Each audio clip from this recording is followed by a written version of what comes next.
Bonjour tout le monde et bienvenue dans ma cuisine. Alors on se retrouve aujourd'hui pour faire une paella express. Désolée pour la luminosité mais voilà c'est très blanc dehors et du coup j'ai un peu de mal à régler un petit peu mieux.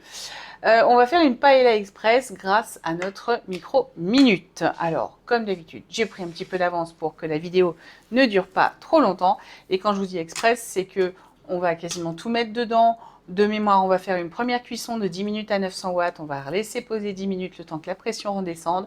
Et on va rajouter des ingrédients. On va refaire cuire 6 minutes et laisser 5 minutes redescendre. Donc, si je compte bien, ça fait 26, ouais, une trentaine de minutes pour faire une paella express. Alors moi, je ne vais pas y mettre de moule parce que j'ai un chéri qui est allergique. Donc, on ne mettra pas de fruits de mer. Par contre, on y mettra du chorizo, du poulet.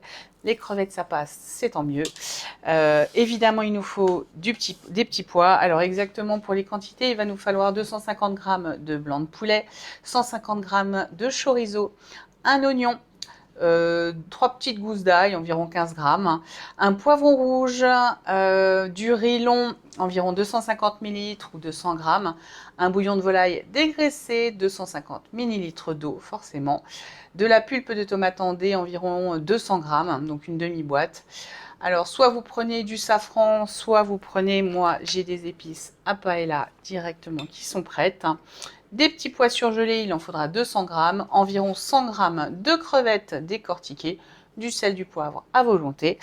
Et voilà, donc la première étape, normalement c'est dans l'extra chef, mais je me suis rendu compte que j'ai oublié ma lame de mon extra chef, donc on va utiliser notre Turbomax 2.0, c'est-à-dire notre Supersonic Tool, Supersonic Chopper Tool, pour mixer nos légumes, et entre autres, on va commencer par mixer notre oignon.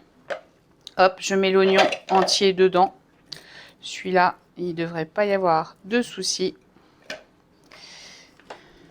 Et là, avec les lames qui sont maintenant incurvées sur notre Supersonic, vous allez voir que, voilà, même des... Désolée pour le petit intermède, j'ai ma caméra qui s'est cassée la figure. Donc, on en est toujours à l'oignon. Et voilà, là j'ai presque limite déjà... Ah non, il y en a un... Oh, le plus gros morceau encore, qui était coincé avec la tige. Il faut qu'il soit bien droit, sinon il ne rentre pas dans son logement. Le morceau est peut-être un peu gros, j'ai été un peu encore ambitieuse. Voilà, impeccable. L'oignon est fait, on va pouvoir directement le mettre dans notre micro-minute. Donc notre micro-minute, c'est notre cocotte minute du micro-ondes. Je sais pas vous, mais moi j'ai toujours eu peur de cuisiner avec les cocottes minutes de ma maman ou de ma grand-mère. Mais alors là, vraiment, je fais ça en toute sécurité avec la micro-minute au micro-ondes. Parce qu'il y a 2 systèmes de verrouillage, 3 soupapes de sécurité. Aucun problème. Allez, on enchaîne avec le poivron. On aurait quasiment pu tout faire avec l'extra chef. Mais quand on n'a pas de tête. Et là, je mets vraiment un poivron complet de nouveau. On va voir si je fais de nouveau de l'excès de confiance.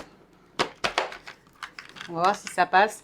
L'inconvénient sur l'ancien turbo, c'est que les aliments, effectivement, restaient coincés sur le haut. Bon, là, c'est un gros morceau qui était coincé d'oignon. Mais là, maintenant, avec les lames incurvées, tous les aliments descendent. Voilà. 4 coups de ficelle. Vous pouvez constater que, voilà, mon poivron, avant, il en fallait au moins 10 pour avoir ce résultat-là. Eh ben, c'est plus le cas aujourd'hui. C'est fait en un tour de main. Il me manque mon ail. Je le rajouterai tout à l'heure parce que je l'ai. Regardez s'il m'en reste encore là dans le coin. Non, je crois qu'il y en a au cellier. Bon, ben c'est pas grave. On le mettra tout à l'heure en plus. Alors, si je ne m'abuse, l'oignon, l'ail, le poivron, on va y venir y rajouter notre riz. Que voici. Alors là, c'est 250 ml. Alors, la grosse cuillère, je ne suis pas sûre qu'elle passe. Si elle passe. Donc là, j'ai 200 ml. Je vérifie que c'est bien un ras. Oui. On va rajouter 50 millilitres. Comme elle n'était pas pleine, on rajoute un petit peu. Voilà pour le riz. Alors, rajoutez le riz, le cube de volaille émietté. Alors, si jamais votre cube de volaille il est un peu trop sec et que vous n'arrivez pas à l'émietter avec vos petites mimines, bon, c'est pas le cas du mien, n'hésitez pas à utiliser le Turbomax ou le Turbotop. Ça marche très très bien et vous allez éviter de vous en mettre plein les doigts. Comme moi. Ensuite, on a dit 250 ml d'eau, si je ne m'abuse. C'est ça. Allez, je prends mon pichet gradué et je vais chercher 250 ml d'eau.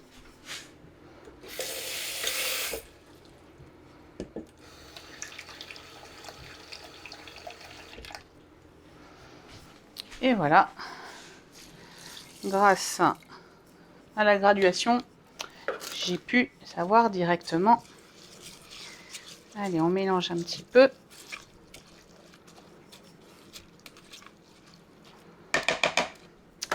Ensuite, la pulpe de tomate, les dés de poulet et les rondelles de chorizo. Allez, hop, j'en ai trop mis déjà.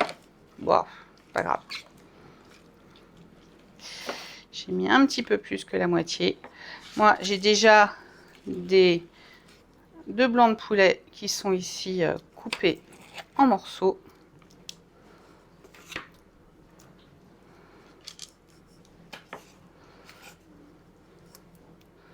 Et on va y rajouter le chorizo que j'ai coupé grâce à mon couteau du chef.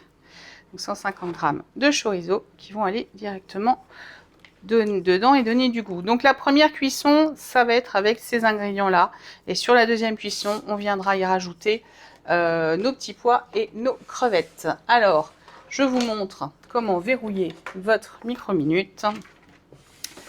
Pour ceux qui ne comprennent pas. Donc pour le mettre, pour le fermer, vous avez ici une petite flèche, ici aussi. Il suffit de les mettre l'une en face de l'autre et hop, ça se glisse tout seul. Vous verrouillez et vous sécurisez. Ici, vous avez la valve de pression qui va vous donner l'indication si c'est encore sous pression ou non. Vous avez une soupape qui se trouve ici et vous avez une deuxième soupape de sécurité qui se trouve là. Donc vraiment, aucun problème. Donc là, on part pour 10 minutes de cuisson à 900 watts et on se retrouve tout de suite après. Avez-vous suivi et avez-vous remarqué que j'avais oublié un ingrédient quand même majeur, ne serait-ce que le safran ou les épices à paella. Voilà, quand on veut faire trop vite les choses, alors ça a beau être rapide, pas tout faire. Donc là, j'ai bien mis, allez, qu'est-ce que je fais? Je vais déjà mettre 5 ml d'épices à paella. On dit normalement au niveau du safran, ils vous disent 5 ml, voilà, ou une dose en poudre. Donc, on va commencer comme ça. Et je vais vérifier à la fin de la première cuisson si je trouve que c'est suffisant ou non. Je vais bien mélanger pour que ce soit au contact du riz.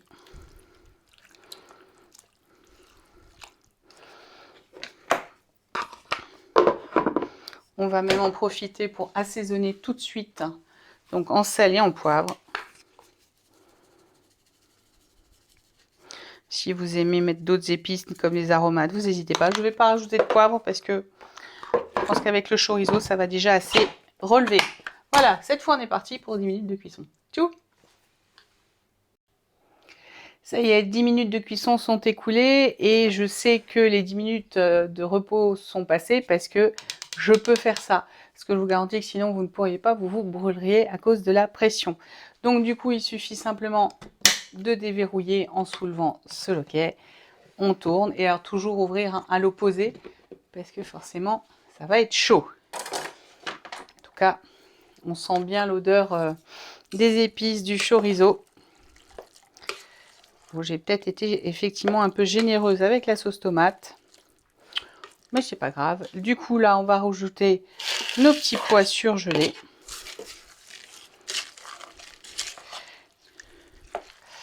Là, je mélange avec ma cuillère mélange, justement. Avec le trou au milieu, ça permet justement de bien mélanger parce que du coup, ça passe au milieu de la cuillère.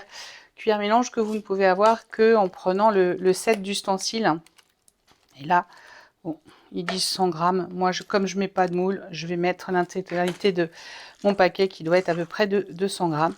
Et donc, on ne va pas cuire longtemps, hein, vu que les petits pois, bon voilà, sont surgelés et les crevettes déjà cuites. On va juste rajouter, de mémoire, c'était 6 minutes, c'est ce que je vous ai dit tout à l'heure. 6 minutes de cuisson, 5 minutes de repos. Et notre paella sera prête. À tout à l'heure. Ça y est, les 6 minutes de cuisson plus 5 minutes de repos sont passées. On va pouvoir découvrir notre paella.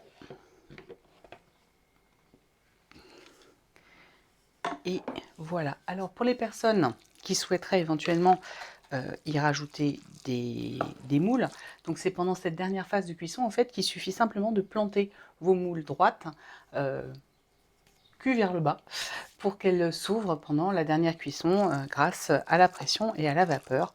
Bon, j'ai effectivement mis moi un peu trop de tomates, mais comme vous pouvez le constater, ça donne vraiment envie. Voilà, je vous souhaite un excellent appétit. Je vous ferai évidemment une petite photo. Bonne journée!